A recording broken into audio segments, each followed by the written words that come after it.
In today's gospel, we're given really a glimpse into an extremely profound encounter between Jesus and two sisters who are just in the depths of mourning the loss of their brother. And these women aren't just standard strangers that Jesus would have met throughout his journey. Jesus was really good friends with Mary, Martha, and Lazarus. In fact, every time Jesus went to Jerusalem over the years that he traveled there throughout his life, he would stay at Martha, Mary, and Lazarus' house right outside of the city. And John goes very specific that to make sure that we know this isn't just some first century Airbnb, Jesus loved these people. These were his friends. So we get to see an encounter between Jesus and his friends while they are in the midst of mourning, the midst of the pain, the confusion, and the doubt that comes when something as tragic as death enters into our lives. We get to see a very bold encounter between friends. And in that, we are also taught how we are to pray. In the full version of the gospel, almost the entire chapter 8 of John's gospel tells how when Jesus comes to the city, right outside of the city of Bethany, Mary is in such mourning and desolation that she doesn't even go out to see him. She stays at home like she has for the past 4 days in that fog, in the doubt, in the questioning, why? And you'll notice that Jesus doesn't encroach. He doesn't come barging into the house. Jesus waits outside the city because as a good friend, he respects his friend's privacy. He's not going to break into a place where she doesn't want him. But then when Mary does finally approach Jesus, she teaches us how we're supposed to pray. Mary physically runs to Jesus. She physically kneels down and falls at his feet in front of everyone else. And with total boldness, she just lays it all out on the line. And you can just feel the tension. Jesus, had you been here, my brother wouldn't have died. I've seen you heal countless people. I know all the miracles you've done. I don't understand. Why didn't you save him? We even sent a messenger to you. Where were you? That's bold. And how does Jesus respond?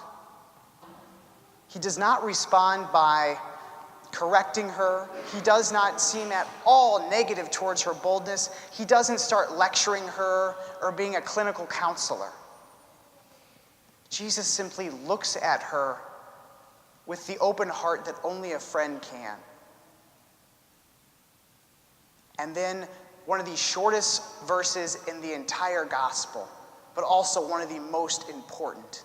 As Jesus looks into the face of his mourning friend, Jesus weeps.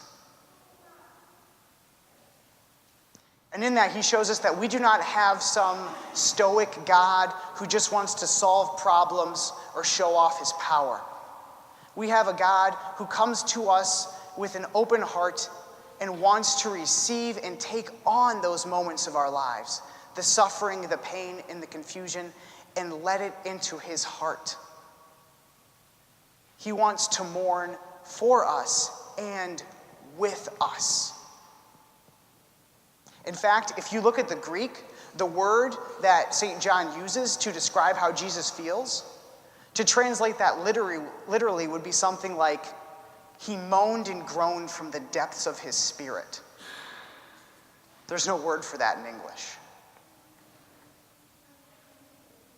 God takes on and experiences those sufferings and pains with us. But you'll notice that he didn't come barging into Mary's house. He desires and waits to enter into those moments with us. But he's going to respect our freedom and privacy. We need to be willing to open our hearts to him, because there is never a single experience in our entire lives where Jesus has not been waiting to be there in it with us.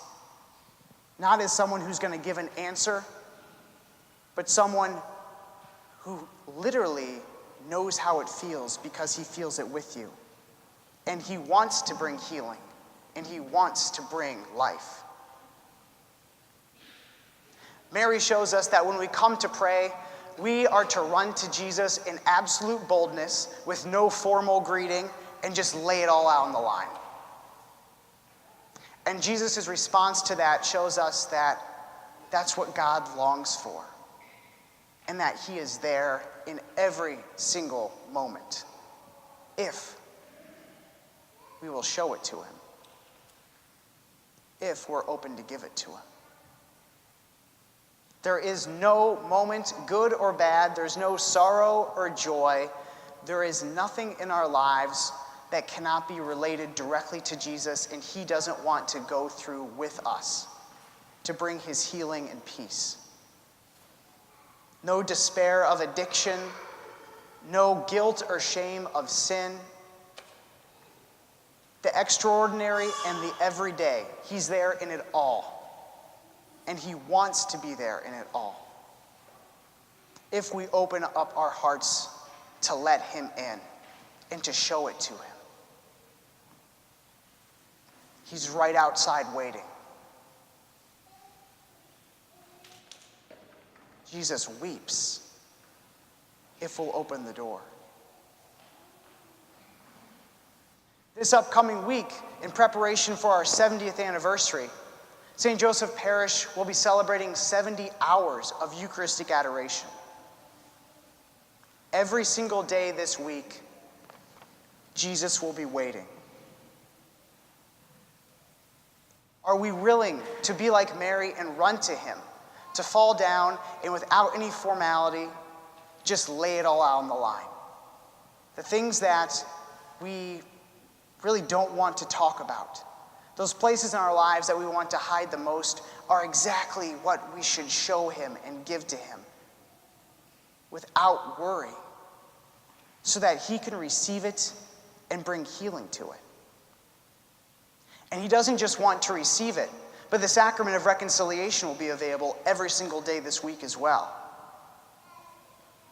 Jesus doesn't just weep with us, but he wants to speak his words of healing and forgiveness into the very darkest wounds and sins of our hearts, just like he spoke life into the stench of the tomb of Lazarus.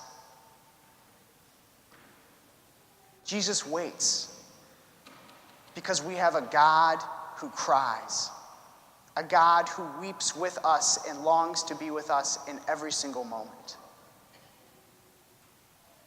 So as we come forward today to receive the Eucharist, let us run forward with hearts like Mary, open to encounter and share every part of our heart.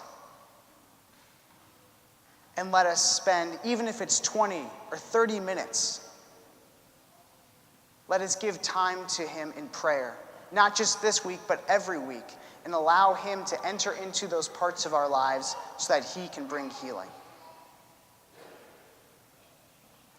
So, let us run forward today, just like Mary, in boldness, knowing that we have a God who both laughs and weeps with us and wants to bring healing.